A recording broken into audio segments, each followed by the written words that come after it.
Sahabat Lato Cadia, ikuti cerita bersambung Manusia Harimau Marah. Selamat mendengarkan. 3 hari saja setelah mimpi itu, Pandeka menunjukkan perubahan-perubahan dalam perbuatan sehari-harinya. Kemudian keluarganya melihat bahwa Pandeka sudah kehilangan parit di bawah hidungnya, pertanda bahwa ia sudah jadi cindaku.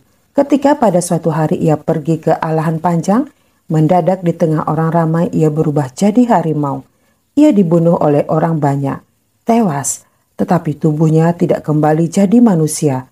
Yang lebih mengherankan, tubuhnya yang tetap harimau itu kemudian hilang. Melihat kenyataan itu semua orang jadi ketakutan, tubuh tanpa nyawa yang hilang. Biar makhluk apapun pasti akan hidup kembali. Kalau tidak dalam bentuk aslinya, maka ia akan hinggap pada salah satu macam makhluk lain. Dan makhluk itu bisa juga berupa manusia. Dan betullah, setelah mati di alan panjang dan berita itu tersebar luas sampai ke Sungai Penuh dan sekitarnya. 3 hari kemudian Pandeka datang dalam bentuk aslinya sebagai manusia menemui keluarganya. Meskipun suami atau ayah, kedatangannya kembali setelah resmi diberitakan meninggal tentulah menimbulkan rasa terkejut. Kemudian syukur dengan berbagai macam tanda tanya. Pandeka melihat bahwa banyak di antara keluarganya yang heran melihatnya. Tetapi mereka tak mau bertanya. Berat untuk membuka mulut. Khawatir Pandeka merasa tersinggung atau bahkan terhina. Untuk menjawab tanda tanya dalam hati yang rupanya diketahui oleh Pandeka, maka tanpa ditanya dialah yang bercerita. Macam-macam yang kudengar tentang diriku. Terakhir, bahwa aku mati di alan panjang. Sebagai harimau kata mereka, dan bangkai harimau itu hilang. Setelah diam sebentar, Pandeka meneruskan, itu bohong, aku tak mengerti apa gunanya mereka bercerita yang bukan-bukan seperti itu. Bagaimana aku mungkin mati di alan panjang, sedangkan dalam 2 bulan terakhir ini, aku tidak pernah ke sana, dan aku bukan cindaku seperti kata mereka. Cindaku tak punya parit di bawah hidungnya. Kalian lihatlah baik-baik mukaku. Nih, di bawah hidungku ini. Kata Pandeka memperlihatkan bawah hidungnya pada sanak keluarga dan sahabat-sahabat akrabnya. Ada parit atau tidak?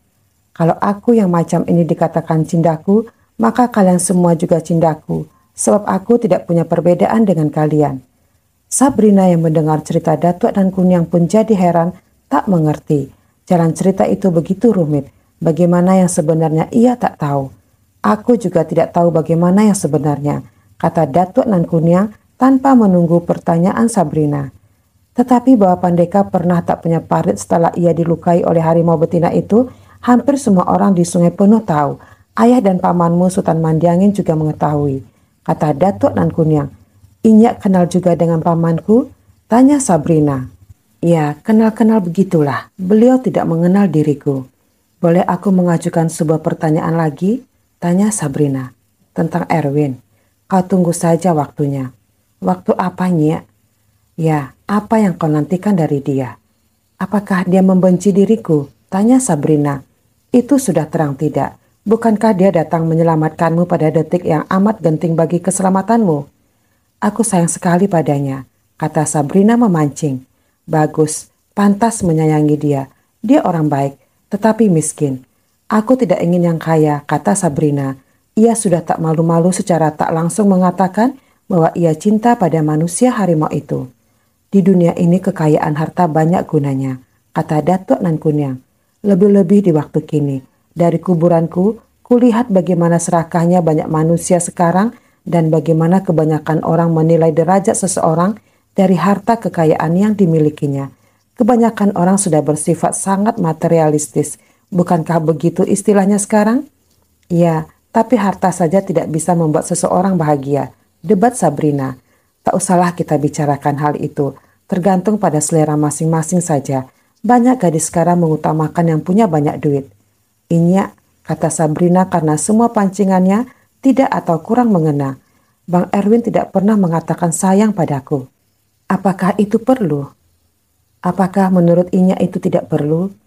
Menyatakan sayang atau cinta itu macam-macam caranya. Dengan kata-kata atau dengan perbuatan. Dia tidak pernah mengatakan, aku ingin dia mengatakannya supaya hatiku tenang. Jawab Sabrina kembali. tenangkan saja hatimu. Apakah sebab ia tidak mau mengatakannya berterus terang kalau benar ia pun sayang padaku? Datuk Nan Kuniang jadi bimbang mendengar pertanyaan ini. Ia tahu pesan ayah Erwin kepada anaknya. Pesan itu tentu mengandung suatu hikmah dan mempunyai sebab serta tujuan tertentu. Kalau ia katakan kepada Sabrina apa sebab Erwin belum menyatakan cintanya, maka sama artinya ia membuka suatu rahasia yang mungkin merupakan ujian bagi Sabrina dan Erwin.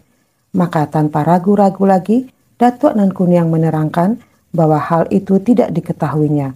Yang diketahuinya Erwin tidak benci kepada Sabrina. Sabrina penasaran karena jawaban Datuk Nan Kuniang tidak dapat memberi kepastian kepadanya.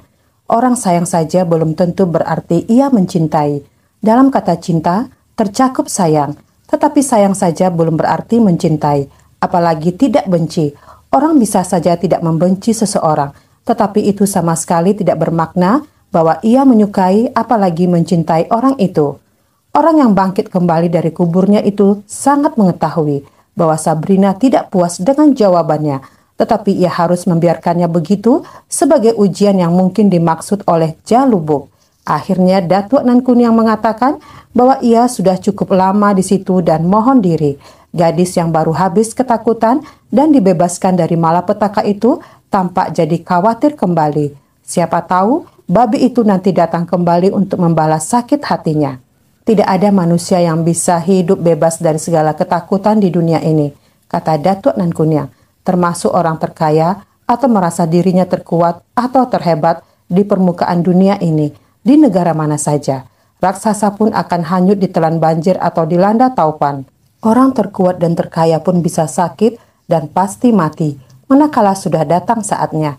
Kadangkala kekayaan dan kekuatan yang mereka khayalkan tak ada lawannya itu sendiri yang mempercepat proses penyakit dan kematian mereka. Orang kaya malah selalu takut. Takut yang terakhir di dunia adalah saat menghadapi kematian. Ia rasanya tak mau berpisah dengan harta melimpah ruah yang dikumpulkannya selama hidupnya. Mungkin dengan sifat-sifat yang amat serakah. Kau mengerti, Sabrina? Sabrina mengangguk. Nah, kalau kau pun mempunyai rasa takut, itu sesuatu yang lumrah. Tetapi ada orang-orang serta malaikat yang akan melindungi orang tak berdosa. Erwin pun selalu memikirkan keselamatanmu. Setelah tinggal sendirian, Sabrina jadi merasa takut lagi. Besar kemungkinan babi itu akan kembali. Ia tak akan dapat lagi melampiaskan nafsunya atas manusia karena telah dilumpuhkan oleh Datuk Nan Kuniang. Tetapi selebihnya dia masih utuh dengan kekuatan yang luar biasa. Ia mungkin datang untuk membunuh Sabrina yang telah menjadi sebab kedatangan Datuk Nan Kuniang dan membuat dia tidak dapat menikmati hubungan yang selama hidupnya dulu merupakan peristiwa-peristiwa terindah. Sabrina menceritakan pengalamannya malam itu kepada paman dan tantenya yang menjadi ketakutan. Di dalam sejarah hidup keluarga, mereka telah beberapa kali mengalami musibah yang amat menyedihkan dan memalukan. Kakeknya mati dikeroyok di Alahan Panjang karena mendadak jadi harimau oleh karena ia membunuh induk dari 2 anak harimau yang masih amat membutuhkan asuhan. Ayahnya mati pula dibunuh sejumlah manusia yang panik karena ia pun berubah jadi harimau di tengah orang ramai. Sabrina sendiri ternyata menerima warisan dari ayahnya pada waktu-waktu tertentu jadi harimau. Untunglah Sultan Mandiangin yang berusia sekitar 50-an tidak pernah menunjukkan tanda-tanda bahwa ia menerima sifat-sifat kakek atau saudaranya yang menemui ajal dengan amat tragis itu. Lalu apa yang harus kita perbuat? Tanya Tante Sabrina. Aku pun tak tahu, kata Sabrina. Menunggu takdir sajalah sambil berdoa, kata Sultan Mandiangin. Aku tidak setuju diam-diam saja menunggu kedatangan maut yang tidak wajar. Kita harus berbuat sesuatu, misalnya minta bantuan polisi atau dukun. Kalau dia kelihatan datang, biar ditembak mati oleh polisi. Dukun yang pandai akan dapat membuat babi itu tidak sanggup memasuki pekarangan kita. Ia akan kepanasan seperti dibakar bila ia mendekati rumah kita, ujar Tante Sabrina. Dia bukan babi biasa, Tante, kata Sabrina. Dia manusia yang jadi babi dan dia mempunyai ilmu hebat yang sulit dilawan oleh dukun. Ya, jangan dukun biasa. Pasti ada dukun yang kawakan yang dapat menaklukkan babi itu. Sabrina ingat pada Erwin, tetapi mau menyebut namanya, bagaimana mau minta bantuan kepadanya. Sedang pernyataan sayang yang diharapkan darinya tidak pernah terkabul. Baiklah, kata Sultan Mandiangin, kita minta bantuan polisi dan cari dukun yang benar-benar punya ilmu luar biasa untuk melawan makhluk ganas berkemampuan datang mendadak dan menghilang tanpa bekas itu. Benar kata istrinya, orang hidup tidak boleh hanya menanti takdir, tetapi kalau bahaya atau maut tidak dapat dielakkan lagi, maka kita harus menerimanya sebagai penentuan yang tidak bisa kita ubah. Karena yang menentukan itu Dia yang paling kuasa, paling tahu dan paling pengasih dan penyayang. Kebetulan selama beberapa hari, 2 anggota polisi menjaga keamanan di sekitar rumah Sultan Mandiangin, dan 2 dukun dari Cirebon dan Banten menginap di rumah itu mempraktekkan ilmu mereka. Ki Ampuh tidak pernah datang, entah karena takut pada dukun-dukun itu, entah sengaja mau menunggu saat yang tepat, yaitu manakala dirinya sudah mulai dilupakan atau kurang ditakuti. Sepekan berlalu sejak Sabrina lolos dari perkosaan Ki Ampuh oleh kedatangan Datuk Nan Kuniang. Selama itu Erwin tidak pernah menemui gadis itu. Begitu pula Sabrina tidak pernah berkunjung ke rumah Erwin. Lalu terjadilah apa yang biasanya hanya kita jumpai dalam buku-buku roman khayalan, yang bagi Sabrina benar-benar merupakan suatu kenyataan.